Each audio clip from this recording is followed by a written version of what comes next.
So hello friends, ये हमारा YouTube channel है कंप्लीट प्रेप के नाम से। ये जो वीडियो है ये कंप्लीट प्रेप का पूरा इंट्रोडक्शन देगी कि इस चैनल पे जो आपको कंटेंट मिलेगा, एजुकेशनल जो वीडियोस मिलने वाली हैं वो किस फॉर्मेट में रहेंगी। ठीक है, आपको एक डेमो भी दिया जाएगा कि किस तरीके से हम अपने इस यूट्यूब की जर्नी में आगे बढ़ेंगे। सो आपसे एक गुजारिश है कि आप हर एक चीज़ को ध्यान से सुने एंड समझें। ठीक है, सो यहाँ पर हम स्टार्ट करते हैं। सो सबसे पहले ठीक है, मैं आपको यहाँ पर बता देती हूँ। फर्स्ट कोई भी अगर टॉपिक है, ठीक है, तो फर्स्ट कोई भी अगर हम टॉपिक है तो उसके हम क्या करेंगे, इंपॉर्टेंट टर्म्स को देखेंगे। एक सेकेंड, जस्ट इसको थोड़ा सा हम थिक कर लेते हैं, काफ़ी थिन है ये। सो फर्स्ट हम क्या देखेंगे, फर्स्ट हम देखेंगे इंपॉर्टेंट टर्म्स को। इंपॉर्टेंट टर्म से हमारा यहाँ पर क्या मतलब है। जैसे हम कोई भी टेक्स्ट पढ़ते हैं, जैसे फॉर एग्जांपल यहाँ पे मैंने एक टेक्स्ट लिया हुआ है, ये क्लास 6 का हिस्ट्री का चैप्टर नंबर फर्स्ट है। तो यहाँ पर पहले से कुछ जो वर्ड्स है वो आपको अंडरलाइन दिखेंगे। ठीक है, तो यहाँ पर कुछ वर्ड्स ऐसे होंगे जिसका मीनिंग आपको पता होगा, कुछ वर्ड्स ऐसे होंगे जिसका मीनिंग आपको पता नहीं होगा। ठीक है, तो अगर आप इस टेक्स्ट को पढ़ते हैं तो सबसे पहले अगर आपको इन जो वर्ड्स है, ये जो टर्म्स है, इनका मीनिंग नहीं पता होगा तो आप अच्छे से उस टेक्स्ट को नहीं समझ पाएंगे। ठीक है, तो इसीलिए मेरी कोशिश ये रहेगी कि सबसे पहले मैं आपको कुछ कुछ जो टर्म्स है जो समझनी चाहिए, ठीक है, किसी भी टेक्स्ट को अच्छे से पढ़ने के लिए, समझने के लिए, तो उस टर्म्स का जो भी डेफिनेशन है मैं वो आपको दूँ, आपको ठीक है समझाऊँ। तो अगर आप एक बार टर्म समझ जाएंगे तो आपको टेक्स्ट भी अच्छे से समझ में आ जाएगा।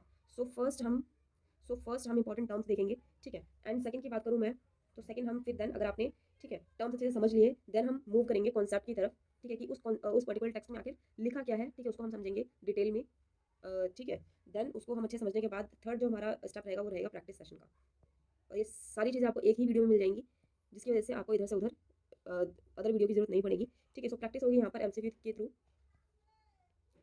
तो इसी इसी चीज़ को ध्यान में रखते हुए हमने क्या किया है, इस चैप्टर का सॉरी इस यूट्यूब चैनल का नाम कंप्लीट प्रेप रखा हुआ है, क्योंकि यहाँ पर हम जो भी प्रिपरेशन कराएंगे वो अपने आप में कंप्लीट प्रिपरेशन होगी। यानी कि कोई भी टॉपिक को अगर हम प्रिपेयर करते हैं, ठीक है, तो उसके तीन एलिमेंट्स ही मेन होते हैं, इंपॉर्टेंट टर्म समझना, उसका कॉन्सेप्ट समझना, एंड थर्ड उसकी प्रैक्टिस करना, एंड फोर्थ भी होता है रिवीजन करना। ठीक है, लेकिन वो आपके लेवल पे होगा, एक लर्नर के लेवल पे होगा रिवीजन करना। ठीक है, एक टीचर के हाथ में जितनी भी चीज़ें होती हैं करनी, वो सारी एक वीडियो में की जाएंगी। तो यहाँ पर हम एक डेमो जो वीडियो है, डेमो सेशन है, वो मैंने आपके लिए रखा हुआ है, तो आप इसके नेक्स्ट देख सकते हैं। जैसे कि यहाँ पर क्लास 6 का first chapter introduction, what, where, how and when.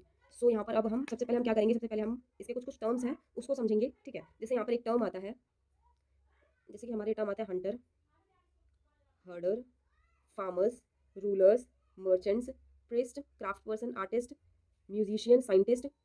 Okay, and इसके अलावा एक इसमें अगर हम देखें, थोड़ा सा आगे देखें, तो यहाँ पर एक दो टर्म और है, एक है स्किल गैदरर और एक है हंटेड। ओके, तो कुछ कुछ टर्म्स हैं जो आपको ऑफ कोर्स बात है आपने पहले सुना होगा, पढ़ा होगा, लेकिन यहाँ पर हम ठीक है थोड़ा सा उसका आइडिया ले लेते हैं, ताकि जिनको ना पता हो उनको भी पता चल जाए, फिर हम अपने कॉन्सेप्ट की तरफ बढ़ेंगे। सो फर्स्ट यहाँ पर जो वर्ड आता है हंटर एंड हर्डर्स, तो यहाँ पर दो दो टर्म्स को लेकर साथ में चलते हैं ताकि हमारा टाइम वेस्ट ना हो। सो फर्स्ट आता है हंटर एंड दूसरा वर्ड था क्या, हर्डर। ओके, सो हंटर का मतलब क्या होता है, इसको हिंदी में बोलते हैं शिकारी। हर्डर्स का मतलब क्या होता है, जिसको हम बोल सकते हैं हिंदी में चरवाहे। ठीक है, शिकारी कौन होगा, जो जानवर का शिकार करेगा। ठीक है, हमें पता है ये हंटर, इसका इनका मेन काम क्या होगा, शिकार करना होगा, जानवर का शिकार करेगा।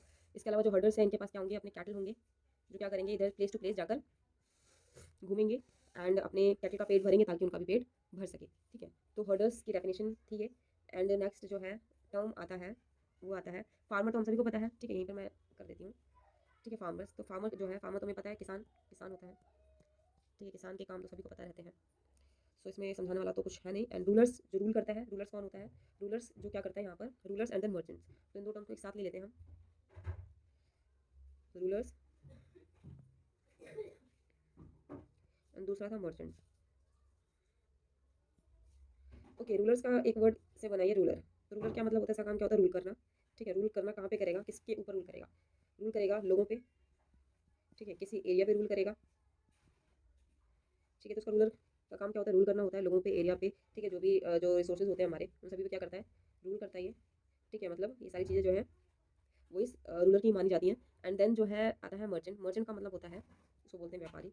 रूलर्स को हिंदी में बोल सकते हैं शासक, एंड देन मर्चेंट्स, इसका मतलब होता है व्यापारी। तो व्यापारी का काम क्या है, व्यापार करना, चीज़ों को खरीदना। मतलब यहाँ पर ये कोई चीज़ प्रोड्यूस नहीं करता है। ठीक है, तो इसका काम क्या होता है, एक जगह से चीज़ों को लेना और उसको दूसरी जगह जाकर बेचना। ठीक है, तो एक जगह से उसने परचेज खरीदा, ठीक है, कम रेट में, फिर उसको हाई रेट में जाकर ठीक है क्या करेगा, वो अदर पर्सन को बेचेगा। तो ये जो ठीक है, जो एक तरह से मिडिल मैन कह सकते हैं। ठीक है, इसका जो काम कर रहा है वो कौन कर रहा है, मर्चेंट कर रहा है। ओके, तो ये है मर्चेंट। देन आता है हमारा मर्चेंट के बाद है हमारा प्रेस्ट। ठीक है, प्रेस्ट कौन होता है, प्रेस्ट का मतलब होता है पुजारी। प्रेस्ट ये रहा प्रेस्ट। इसका मतलब क्या होता है पुजारी। एंड देन आता है क्राफ्ट पर्सन। तो क्राफ्ट पर्सन कौन होता है, who is craft person and then artist. तो दोनों को हम साथ में समझ लेते हैं। सॉरी,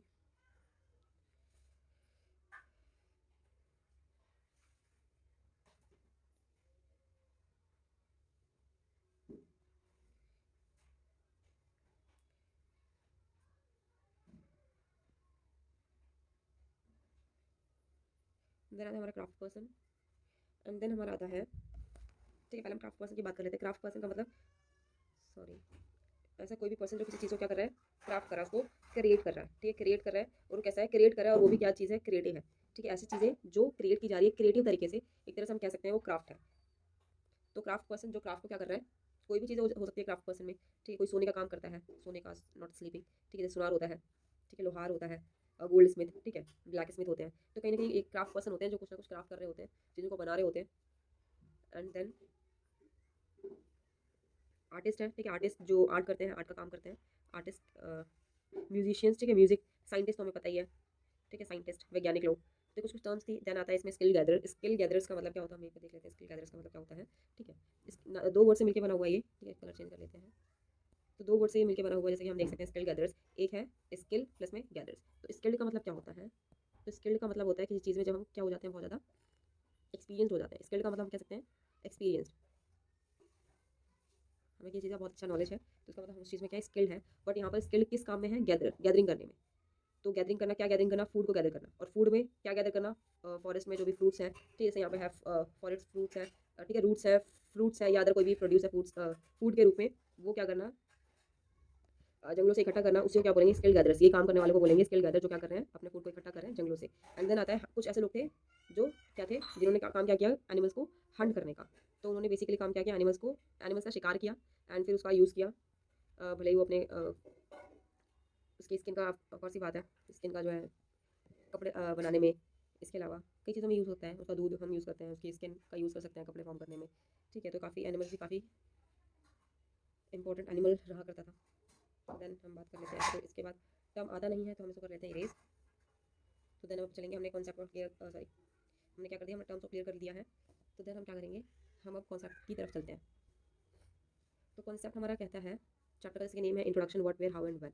सो ये स्टार्ट होता है रशीदा के क्वेश्चन से, कि वो एक न्यूज़पेपर पढ़ रही होती है, एंड सडनली उसकी जो आईज है वो जाती है हेडलाइन के ऊपर, जहाँ पे लिखा रहता है 100 ईयर्स एगो। तो वो सोचती है, हैरान हो जाती है कि 100 साल पहले, 100 साल पहले क्या हुआ, ये कोई कैसे ही पता लगा सकता है, ठीक है। अगर जिसको हम सोच सकते हैं, जिसको हिस्ट्री की नॉलेज नहीं है, अगर आपको भी ये हिस्ट्री की बुक ना होती, ना मिलती आपको, आप हिस्ट्री नहीं पढ़ते, तो आपके मन में भी ये सवाल उठ सकता था, ठीक है, 100 साल पहले अगर कोई चीज़ हुई है तो हमें कैसे पता चलेंगी। जैसे कि अगर हम एग्जाम्पल कुछ लें, तो अगर कल कुछ हुआ था, तो हम हमारे मन में हम तुरंत पता लगा सकते हैं क्या हुआ था। हम रेडियो सुन सकते हैं, टेलीविजन देख सकते हैं, ठीक है, न्यूज़पेपर पढ़ सकते हैं, लास्ट ईयर क्या हुआ था, हम किसी से बात कर सकते हैं, ठीक है, जिसने उस मूवमेंट को जिया हो।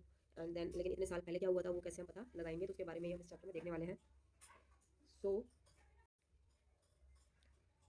यहाँ पे नेक्स्ट जो टॉपिक है, what can we know about the past. तो ये हमारा जो टॉपिक है, what can we know about the past. तो पास्ट के बारे में हमें पता, मतलब क्या चलता है पास्ट में। अगर हम पास्ट को पढ़ते हैं, अगर हम हिस्ट्री पढ़ते हैं, बिल्कुल जो स्टार्टिंग की हिस्ट्री है, जहाँ पर जो एक इंसान है, उसका जो काम है वो स्टोन से निकल रहा है, स्टोन उसका एक जीवन का बहुत इंपॉर्टेंट पार्ट माना जा रहा है, ठीक है। बिल्कुल स्टार्टिंग से अगर हम स्टार्ट करें, जिसको पैलेलिथिक एज बोला जाता है, तो उस समय की हिस्ट्री के बारे में हिस्ट्री पढ़ेंगे, तो उस हिस्ट्री से हमें क्या पता चलेगा, हमें पता चलेगा कि लोगों ने क्या खाया, ठीक है, द काइंड ऑफ क्लॉथ दे वोर, उन्होंने क्या पहना, ठीक है, किस तरह के घरों में वो रहे। इसके अलावा वो उनका लाइफ कैसा था, वो हंटर थे, हर्डर्स थे, फार्मर्स थे, रूलर्स, मर्चेंट्स, ठीक है, priest, craft person, artist, musician, scientist, वो कौन थे, इन सब के बारे में भी हमें जानकारी मिलती है जब हम पास्ट को पढ़ते हैं।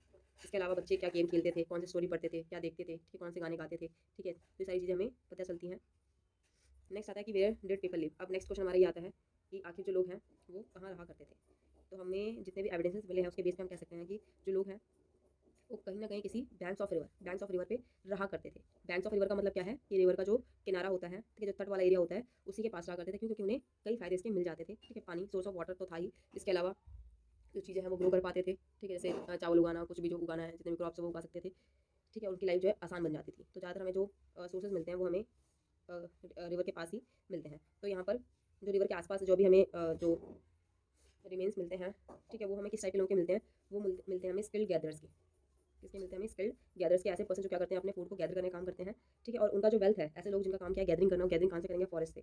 तो जो स्किल्ड गैदर्स है उनका वेल्थ क्या होगा, ऑफकोर्स ही बात है, फॉरेस्ट होगा, फॉरेस्ट के प्लांट्स होंगे। तो इसका मतलब क्या है कि अगर हमें किसी प्लांट्स के बारे में जानना है, किसी पर्टिकुलर कोई फॉरेस्ट है, तो वहाँ पर जो स्किल्ड गैदर जो वहाँ पर जाते हैं उस फॉरेस्ट में, हम उनसे बात करेंगे, ठीक है, तो हमें आंसर पता चल जाएगा उसके बारे में कि इस फॉरेस्ट की क्या खास बात है।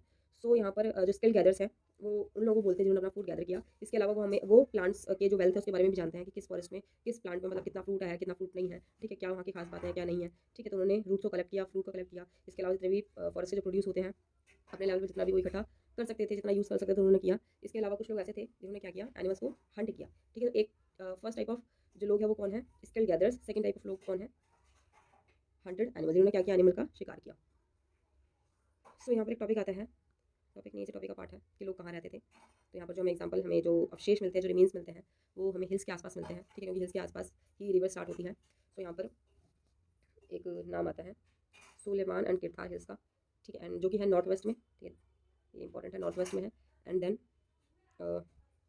देन हमारा इसमें इसी की बात है, ठीक है, हाँ। देन यहाँ पर एक गारो की भी बात है, ठीक है, गारो है नॉर्थ ईस्ट में, एंड विंध्यास हमारा है सेंट्रल इंडिया में। यहाँ पर मैप में भी देख लेते हैं हम, सुलेमान एंड किरथार ये रहा, ठीक है, ये कहाँ पर है, नॉर्थ वेस्ट में। देन गारो हमारा ये रहा। देन आता है हमारा क्या, विंध्यास, जो कि हमारा है सेंट्रल इंडिया में, ये रहा।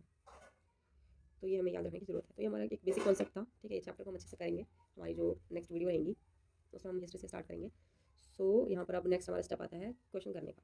तो अगर आपने यहाँ तक अच्छे से समझा है तो आप क्वेश्चन का आंसर भी आप आराम से दे देंगे। तो नेक्स्ट हम मूव करते हैं क्वेश्चन की तरफ। सो फर्स्ट हमारा क्वेश्चन है, what can we don't know about the past. So जिसने ये अच्छे से पढ़ा होगा, समझा होगा, तो वो आराम से बता देगा कि इन सभी ऑप्शन में से हमें पास्ट के बारे में क्या पता नहीं चलता है। तो लोगों ने क्या खाया ये हमें पता चलता है, ठीक है, ये पता चलता है। द काइंड्स ऑफ क्लॉथ दे वोर, ये भी पता चलता है हमें पास्ट के बारे में, ठीक है। इसके अलावा everyday life and specific thoughts of ordinary people, क्या हमने ये लाइन पढ़ी थी कहीं, नहीं पढ़ी थी, तो इसका मतलब ये हमें पता नहीं चलता है। And then the houses in which they live, तो ये हमें पता चलता है। तो इसका आंसर क्या होगा, आंसर नंबर सी होगा। देन आता है which of this is not a characteristic of earliest people. Earliest people जो है उनकी कैरेक्टरिस्टिक नहीं है। क्या वो परमानेंट सेटलमेंट में रहा करते थे, क्या वो बैंक्स ऑफ रिवर में रहा करते थे, ठीक है, क्या उन्होंने अपने फूड को गैदर किया, ठीक है, स्किल गैदर्स के रूप में, या फिर उन्होंने एनिमल्स का शिकार किया, ठीक है। इस यहाँ पर पूछा हुआ है नॉट, तो नॉट में क्या आंसर आना चाहिए। सो यस, इसका आंसर आएगा first, tendency to live in permanent settlement, ठीक है। हम इस जो भी हमने पढ़ा है इसमें कहीं भी परमानेंट सेटलमेंट की बात नहीं हुई है, ठीक है। सो इसका आंसर क्या हो जाएगा, फर्स्ट हो जाएगा। नेक्स्ट आता है, इसका टिक कर देती हूँ मैं, चलिए। नेक्स्ट आता है which of these is correctly matched in terms of their location in Indian subcontinent. तो क्या करेक्टली मैच्ड है, क्या Sulaiman and Kirthar north west में पड़ता है, क्या गारो हिल्स साउथ ईस्ट में पड़ता है, क्या विंध्या हिल्स साउथ वेस्ट में पड़ता है। तो नहीं, हमने क्या पढ़ा है, विंध्या हिल्स जो है साउथ वेस्ट में तो नहीं पड़ता, ये कहाँ पड़ता है, ये पड़ता है सेंट्रल साइड में। गारो हिल्स हमने ईस्ट साइड में देखा था, बट ये साउथ ईस्ट नहीं था, ये था नॉर्थ ईस्ट। तो करेक्टली मैच क्या हो जाएगा इसमें, फर्स्ट, कि यस ये नॉर्थ एंड वेस्ट में है। सो यहाँ पर आई होप कि आपको समझ में आया होगा, ठीक है। और अगर आपने तीनों क्वेश्चन का आंसर सही दिया, इट मीन्स आपने चैप्टर को अच्छे से पढ़ा है। सो यहाँ पर ये ऐसे हम आगे वीडियोस क्रिएट करेंगे, ठीक है। और जो ये भी क्वेश्चंस हैं ये मैंने खुद क्रिएट किए हैं, ठीक है, जो भी चैप्टर है उसके बीच बीच में से। तो मैं आशा करूँगी कि आप इस चैनल को सब्सक्राइब करें ताकि आप